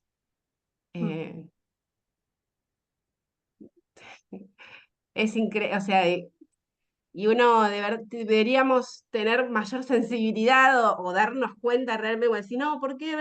Y nos mataron a los mejores cuadros, hubo un aniquilamiento físico. Y realmente no. Aún así, y con esto yo no hablo más, se los prometo, aún así, y yo, Clau, vos lo sabés tanto como yo, o sea, ¿por qué yo estiro sobre la centralidad de la clase trabajadora? Yo tengo 40 años, cursé primaria y secundaria en los 90 y en los 2000. En ningún momento en mi formación formal, en la educación formal en la escuela o en la universidad, a mí me hablaron de la historia de la clase trabajadora. Yo no supe de mi historia, o sea, hasta pasado los 20 y pico de años que llegué a ATE y llegué a la CTA. Entonces, por eso para nosotros es, para mí y estudié ciencia política. Tenía historia de la clase trabajadora en una materia seminario optativo perdido, o sea, la historia de nuestra clase y la centralidad de la clase trabajadora, si no la ponemos nosotros, no la va a poner el régimen.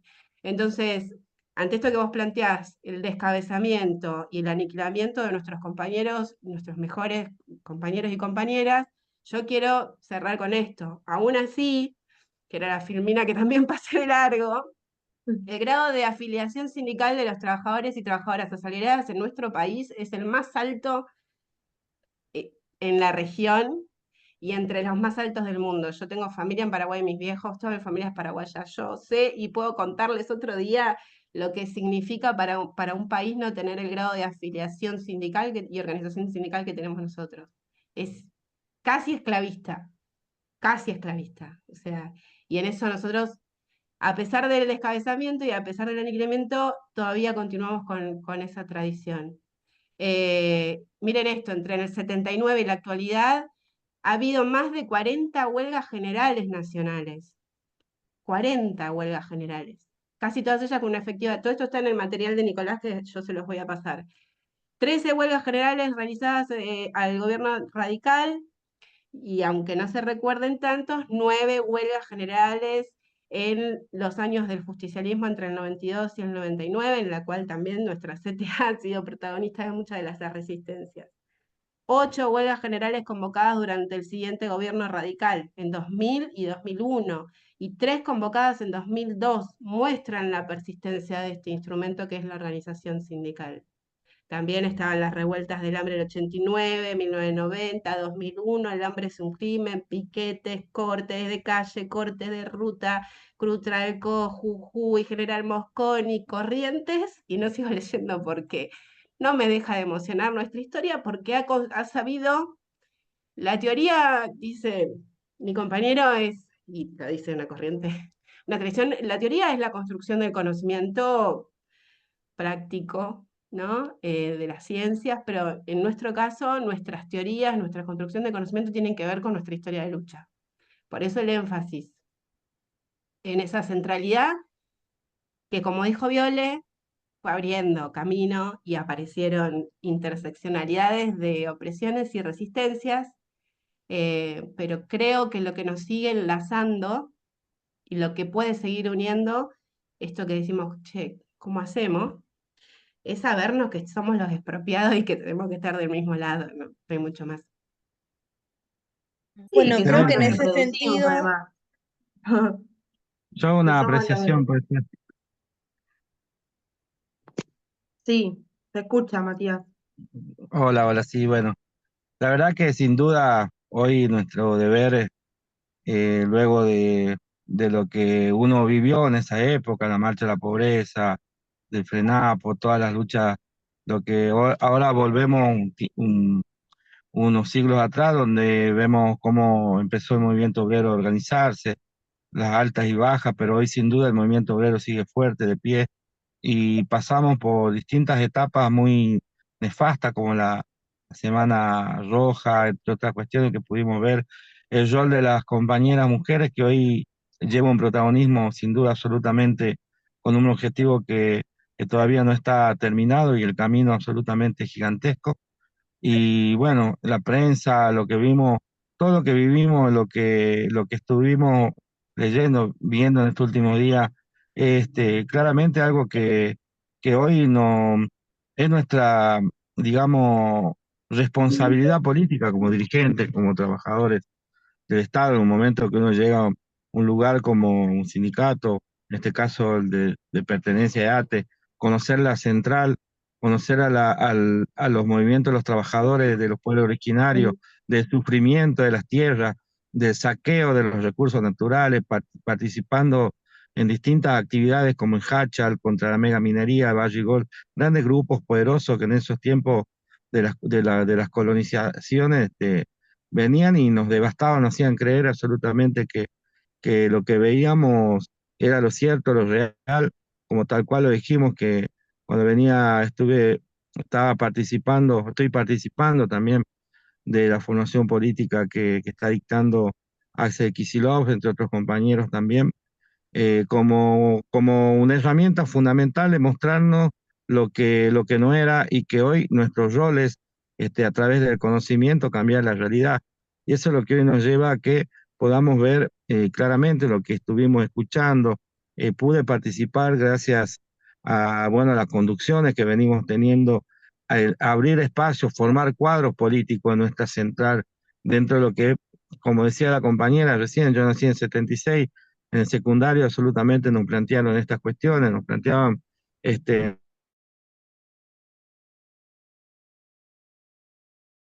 marca la realidad, es volver para atrás y por eso hoy tenemos un gobierno el que hoy nos está llevando por delante, porque por ahí nos olvidamos lo que hicieron nuestros compañeros, nuestras compañeras, nuestros mártires, lo que dejaron nuestra vida, como el Che, como pude participar del encuentro de nuestro sindical de Nelesna en Cuba, gracias a la formación que nos dio nuestro sindicato. Pudimos participar también en Montevideo, Uruguay, con cientos y miles de compañeros, con la organización Bajal Tupac Amaru, con todas estas concepciones que hoy nos marcan un camino de que básicamente, y bueno, saludarlos. Esperamos que sean todos los jueves las clases, la verdad que nos falta muchísimo, pero eso es lo que uno anhela y bueno, saludarle a ustedes y claramente nos queda, ¿no? A pesar de que uno no pudo desglosar absolutamente todas las lecturas, pero nos queda esa visión de esos siglos nefastos, del presente, el futuro y de lo nuevo y lo viejo, ¿no? Lo por venir, así que bueno, yo me retiro, ya tengo que estando a hacer mi rutina de cardio. Así que bueno, gracias. Seguramente vamos a estar conectados y la grabación seguramente la vamos a reproducir porque la clase anterior también, en mitad de semana también un pedacito, volver otra vez.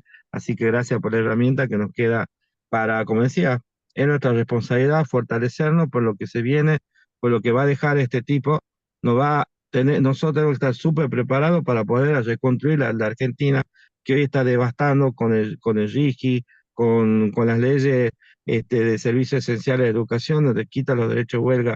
Mañana tenemos la campaña también contra el DNU, las firmas de nuestra central contra el DNU, así que una tarea tremenda que tenemos y que esta también como dirigentes sindicales tenemos que tener todo, que es la formación, como decía, para cambiar la realidad.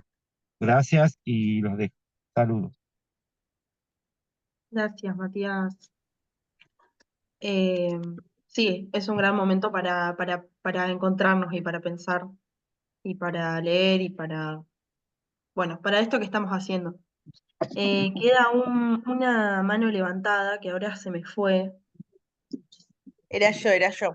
Pero no, nada, quería decir que me parece que no es casual que justamente por toda esta historia que tenemos, que nos diferencia de muchos países, quien haya tenido la posibilidad de viajar al exterior, siempre somos como mirados de una manera distinta por la organización justamente colectiva que tenemos, de conciencia de clase. em, la verdad es que a mí me tocó ir, tuve la suerte de poder viajar a Venezuela después de la muerte de Chávez y era terrible ver cómo no había lo que significó Chávez, ¿no? Para Venezuela, donde no había sindicatos, donde no había industria. Tienen un país riquísimo y no habría industria del turismo. Era terrible, todo era así eh, como espontáneo de la gente, no tenías un lugar donde ir a ver de dónde salía el micro tal como nosotros tenemos, esta organización que nosotros, y eso también se ve en otros países, no solamente Venezuela, y no, nosotros no la valoramos hasta que no lo vemos en otros lados. Decimos, pucha, y nos quejamos porque nosotros acá lo tenemos. Pero mientras estamos acá, no nos damos cuenta de todo el capital que tenemos. Y también creo que, por ejemplo, ahora que el gobierno atenta contra un derecho constitucional como es el derecho a huelga, tiene que ver porque el colectivo docente, y a mí eso es lo que me enoja con CETERA y con SUTEBA, que no están defendiendo esa situación, el colectivo docente es uno de los más aguerridos. El colectivo docente ha acompañado luchas propias de otros, con una organización y una movilización muy importante, y hoy no está en la calle. Ayer en la plaza éramos muy poquitos, y Suteba Celeste, con la conducción de Yasky, se retiró tranquilamente, apenas hubo un par de gases, se fueron. Entonces yo con Yasky no tengo nada que ver.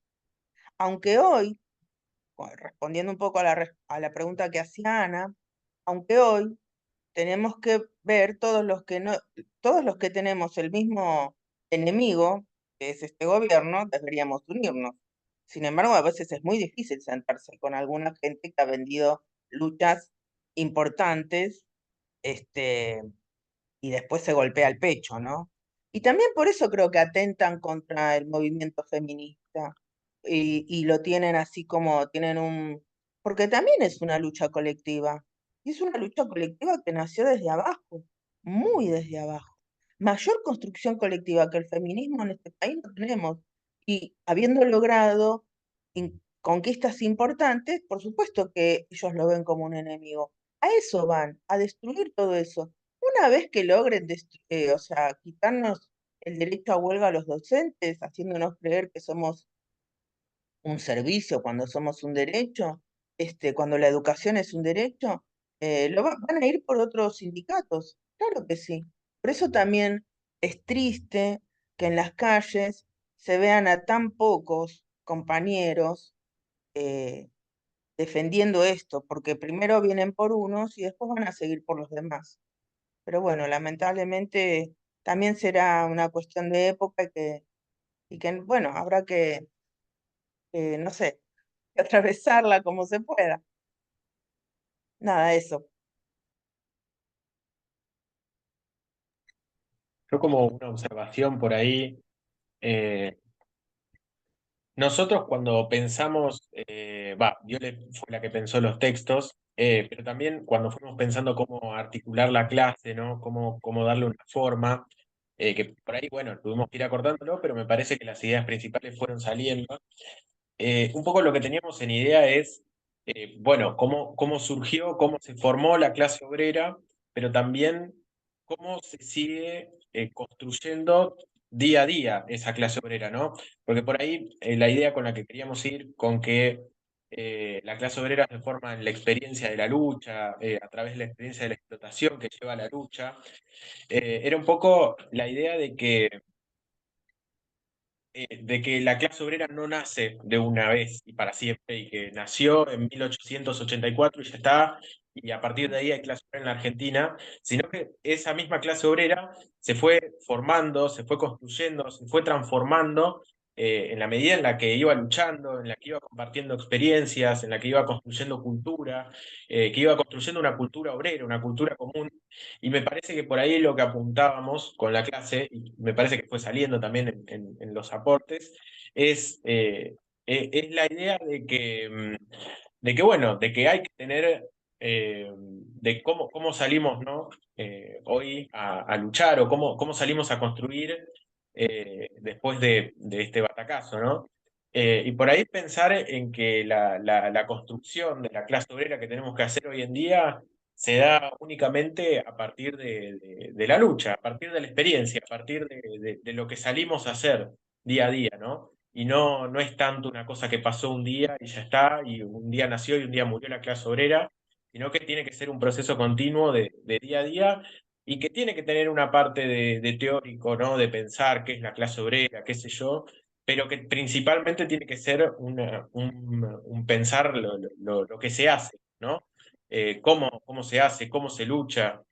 Y por ahí también hacer una pequeña, no sé si autocrítica es la mención, pero me parece que la observación que hizo Claudia sobre cómo por ahí la cuestión del feminismo no salió, está buena porque nosotros sí lo habíamos pensado, pero por ahí el hecho de que haya quedado afuera quiere decir que se nos dificultó integrarlo, ¿no? Que no haya quedado como un apéndice, ¿no? Entonces me parece que como autocrítica pensar para las próximas que la cuestión del género, del feminismo, no quede como un apéndice que puede entrar o no en función del tiempo, sino que sea parte integral de lo que estamos diciendo y de lo que se está construyendo acá, ¿no? Pero eso nomás.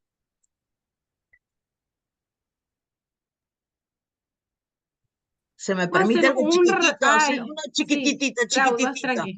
Sí, sí, Primero sí. saludar y felicitar al Escumpa, primero porque es un orgullo que sean las juventudes de nuestra central, ¿no? Y estos baches y estos huecos que nos ha dejado la educación formal a lo largo de la historia, yo con 20 y pico de años más que cualquiera de ustedes, también pasé parte de mi formación en dictadura. Y después, con la recuperación de la democracia, tampoco la universidad, que además soy química, jamás recuperó estos ámbitos, jamás recuperó ni en las ciencias duras ni en las ciencias blandas. Entonces, para mí es un orgullo que nuestra central haya sido siempre la trinchera de formación política y de formación en todos los esquemas, lo quiero decir, ¿eh? Entonces, no fue un cuestionamiento a la forma de cómo se dio la clase, que por el contrario me pareció sumamente ameno y sumamente acertado cronológicamente hablando.